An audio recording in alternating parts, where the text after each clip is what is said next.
Proklamasi Kemerdekaan. Sebelum mulai ke materi, izinkan kami untuk memperkenalkan diri terlebih dahulu. Dari saya sendiri, perkenalkan nama saya Putri Syari Arzudansi sebagai moderator dan pembawa materi. Dan teman saya, perkenalkan nama saya Putri Sri Oktarianti sebagai pembawa materi. Perkenalkan nama saya Kada Yuliantari sebagai pembawa materi. Perkenalkan nama saya Rita Eka sebagai pembawa materi. Perkenalkan nama saya Mas Supriyani sebagai pembawa materi. Baik, biar tidak berlama-lama lagi, langsung saja kita masuk ke materi. Untuk materi yang pertama akan dijelaskan oleh Sutri.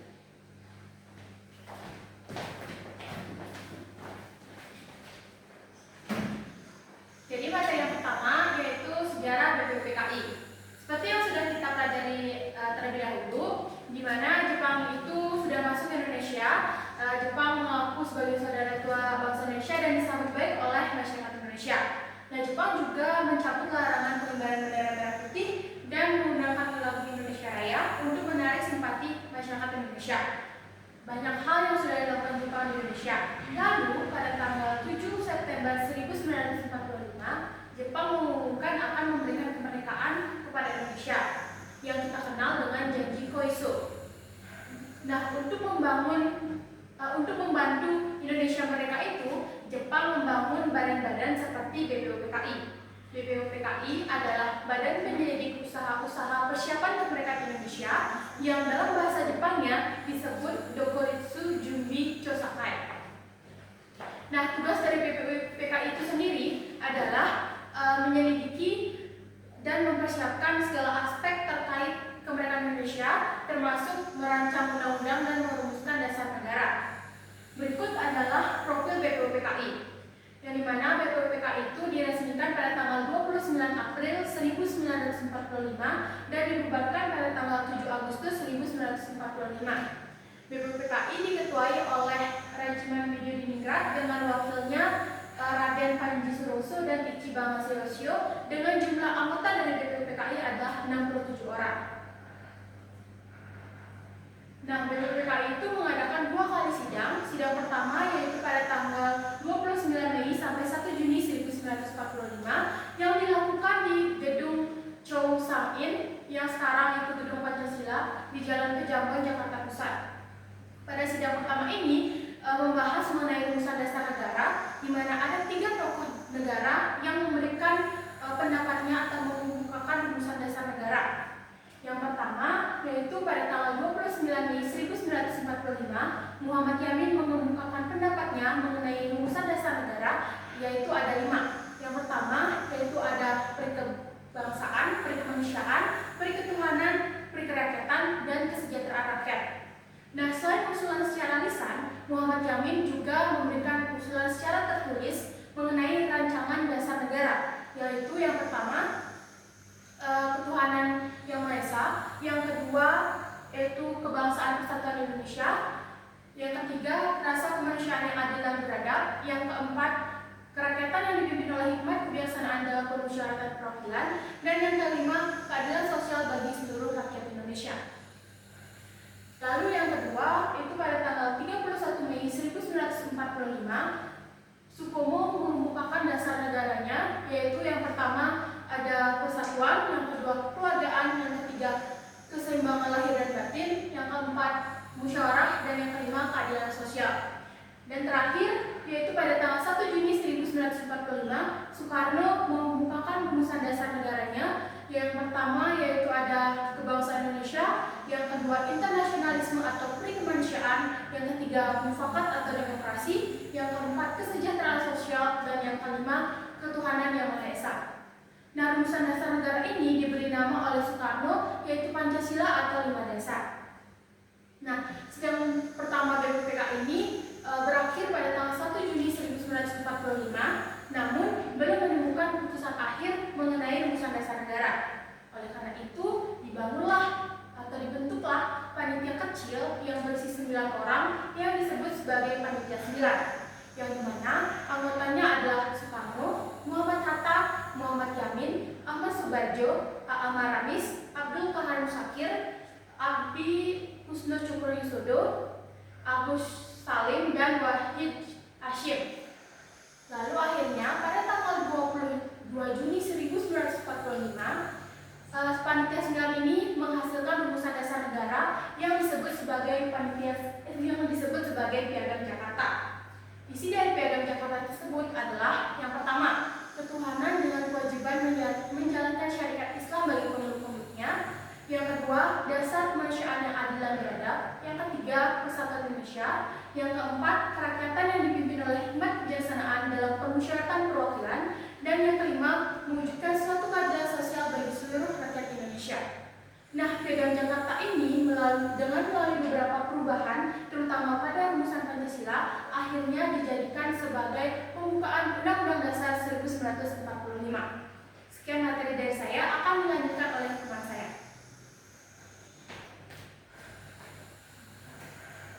Sidang kedua BPUPKI. Jadi sidang kedua BPUPKI ini dilaksanakan pada tanggal 10 sampai 17 Juli 1945.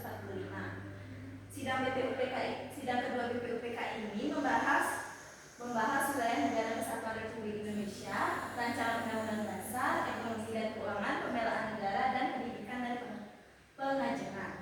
Jadi anggota pada sidang BPUPKI kedua ini dibagi menjadi panitia-panitia kecil. Yang pertama adalah panitia perancang undang-undang dasar yang diketuai oleh Insinyur Soekarno, dan yang kedua adalah panitia pembelaan tanah air yang diketuai oleh Raden Abi Kusno. Yang ketiga ada panitia ekonomi dan keuangan yang diketuai oleh Muhammad Hatta.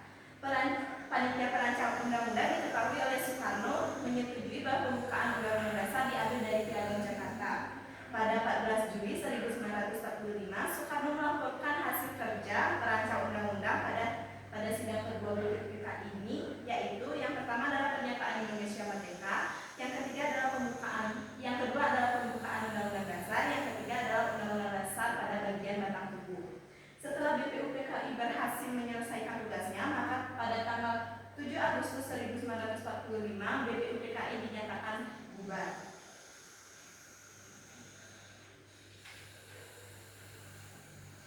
PPKI adalah panitia persiapan kemerdekaan Indonesia, yang dimana bahasa Jepangnya adalah Dokuritsu Junbi Inkai, yang dibentuk setelah BPUPKI dibubarkan.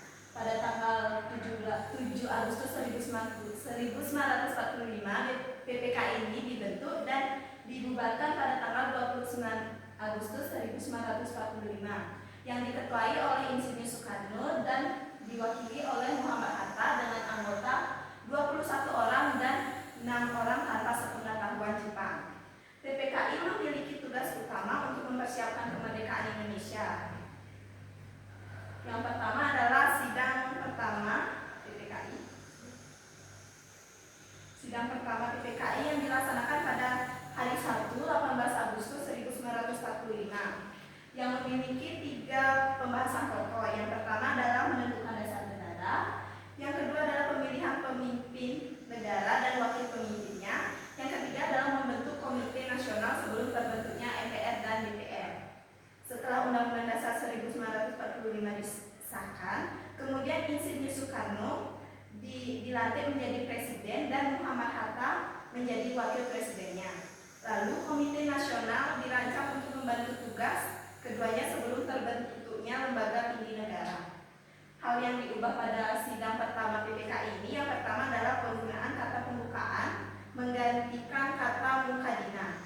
Yang kedua adalah sila pertama dan Undang-Undang Dasar 1945 pasal 28 dengan bunyi negara berdasarkan atas ketuhanan dengan kewajiban menjalankan syariat Islam bagi pemeluk-pemeluknya diganti menjadi ketuhanan yang Maha Esa. Yang ketiga adalah pada pasal 6 ayat 1 yang awalnya berbunyi presiden ialah orang Indonesia asli dan beragama Islam, dialihkan menjadi presiden Indonesia adalah orang Indonesia asli. Perubahan ini disepakati mengingat penggunaan diksi yang telah tepat, lalu dikatakan tepat karena tidak terlalu mencampuri agama yang spesifik dalam urusan tata negara.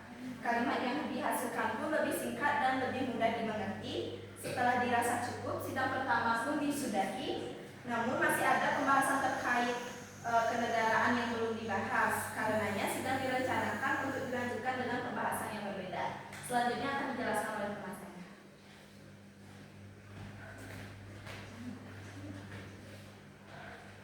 Baik, terima kasih atas waktunya. Di sini saya akan menjelaskan sidang kedua PPKI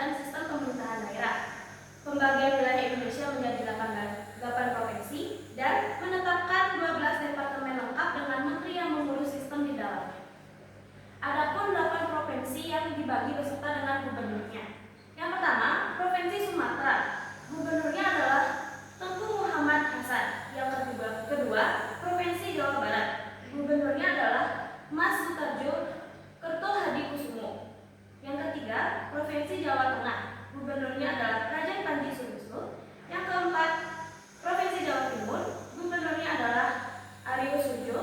Dan yang kelima, Provinsi Sunda Kecil, gubernurnya adalah I Gusti Ketut Puja. Yang keenam, Provinsi Maluku, gubernurnya adalah Johannes Latuhaheri. Yang ketujuh, Provinsi Sulawesi, gubernurnya adalah Jacob Ratulagi. Dan yang terakhir adalah Provinsi Borneo, yang dimana gubernurnya adalah Pangeran Muhammad Nur.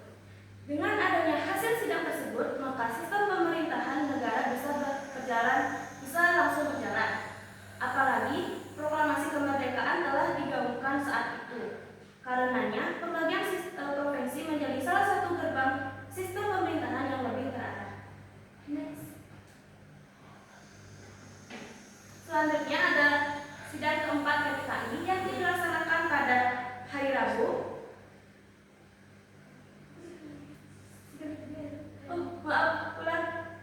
Selanjutnya adalah sidang ketiga yang dilaksanakan pada hari Rabu 22 Agustus 1945. Melanjutkan dua sidang sebelumnya, sidang terakhir ini membahas hal baru sekaligus menyempurnakan pembahasan yang sebelumnya.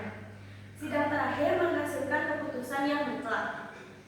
Sidang terakhir merancang lembaga eksekutif dan legislatif negara, menetapkan pembentukan komite nasional di samping komite daerah, pembentukan Partai Nasional Indonesia, juga pembentukan Tentara Nasional Indonesia yang bisa disebut dengan TNI atau yang dulu bernama Badan Rakyat atau BKR. Pembentukan Badan Rakyat bertujuan untuk mengamankan situasi pada sistem pemerintahan negara, pada sistem pertahanan negara, terlebih untuk meredam dan meniadakan perselisihan antar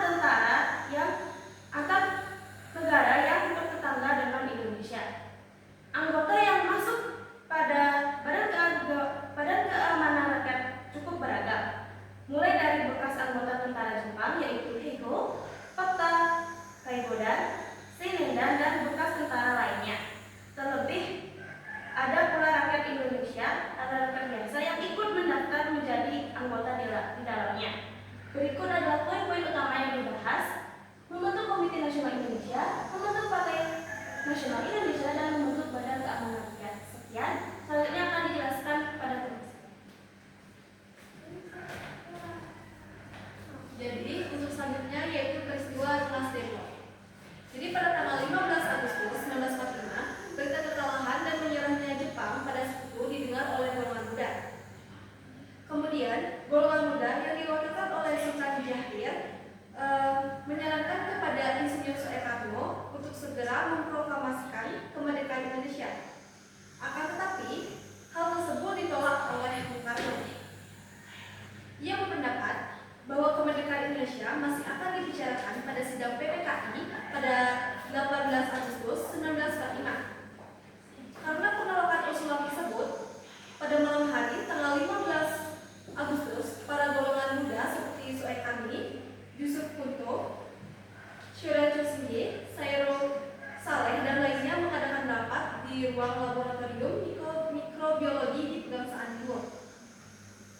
Dalam rapat tersebut, mereka merumuskan rencana untuk mendesak Soekarno-Hatta untuk memutuskan ikatan dari Jepang dan mengadakan pertemuan antara golongan tua dan golongan muda.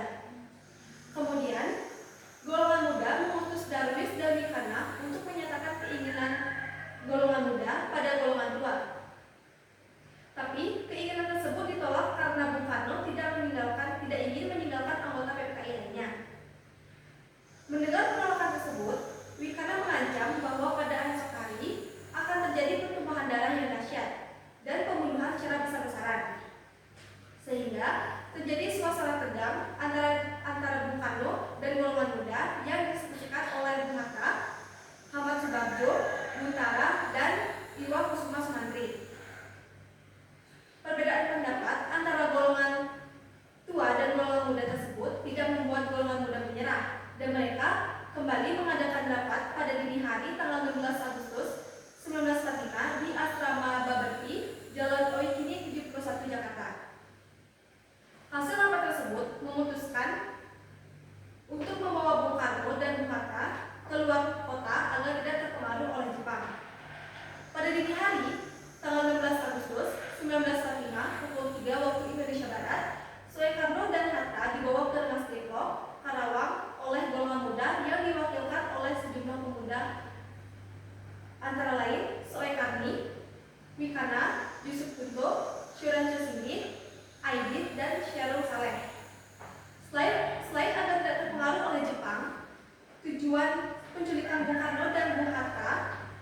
Deglok, yaitu untuk mendesak mereka agar memproklamasikan kemerdekaan Indonesia secepatnya. Sedangkan di Jakarta terjadi pertemuan antara Ahmad Subarjo dari golongan tua dengan Wikana dan Yusuf Kunto dari golongan muda.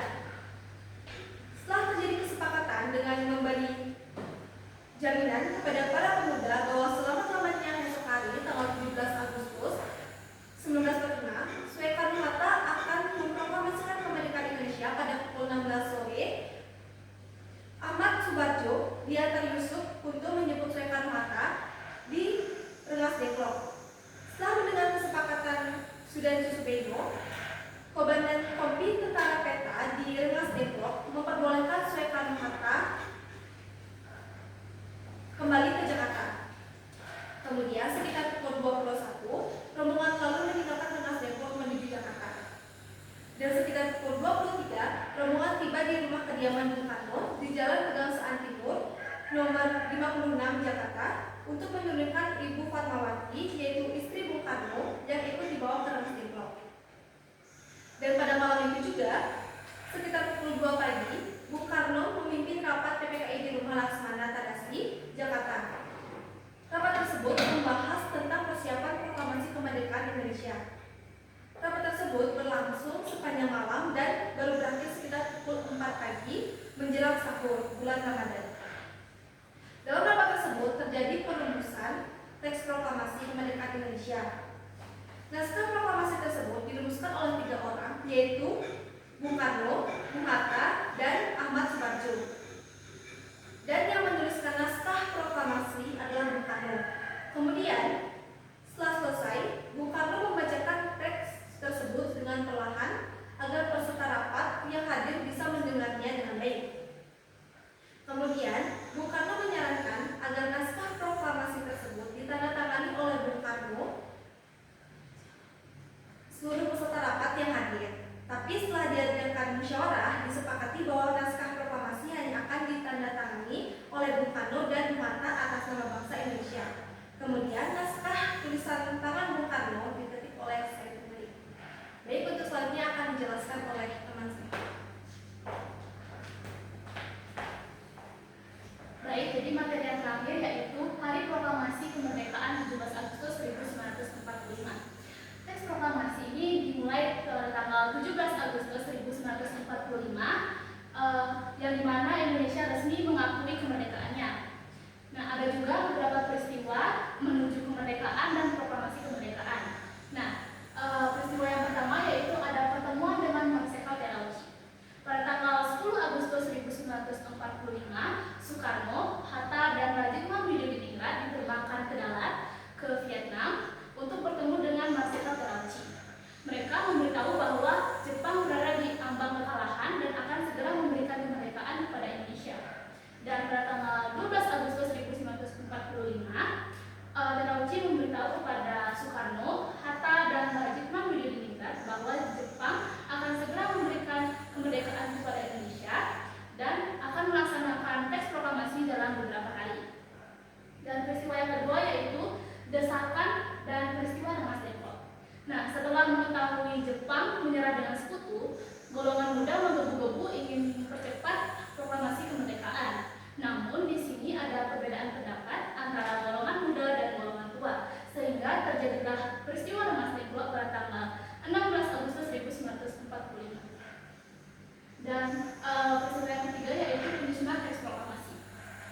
Penyusunan teks proklamasi ini dilakukan oleh Soekarno, Hatta, dan Ahmad Subarjo dan disaksikan oleh Soekardi, B.M. Dia, Sudiro, dan Sayuti Melik. Nah, teks proklamasi ini disusun oleh Soekarno dan setelah disepakati, Sayuti Melik mengetik teks tersebut di mesin tik yang dimiliki oleh Mayor Dr. Hermanto Kusumo Brutto. Nah, yang keempat yaitu ada proklamasi kemerdekaan. Proklamasi kemerdekaan dilakukan di pagi hari pada tanggal 17 Agustus 1945 di kediaman Insinyur Soekarno di Jalan Pegangsaan Timur nomor 56.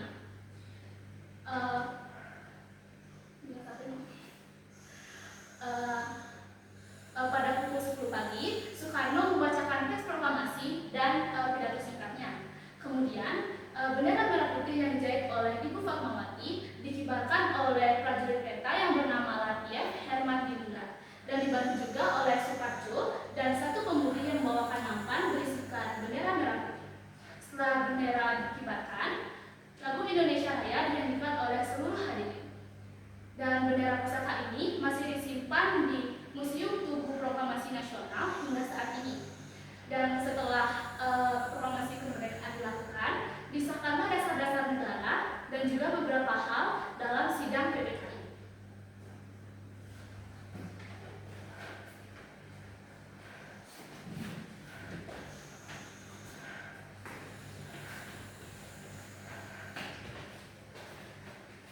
sekian yang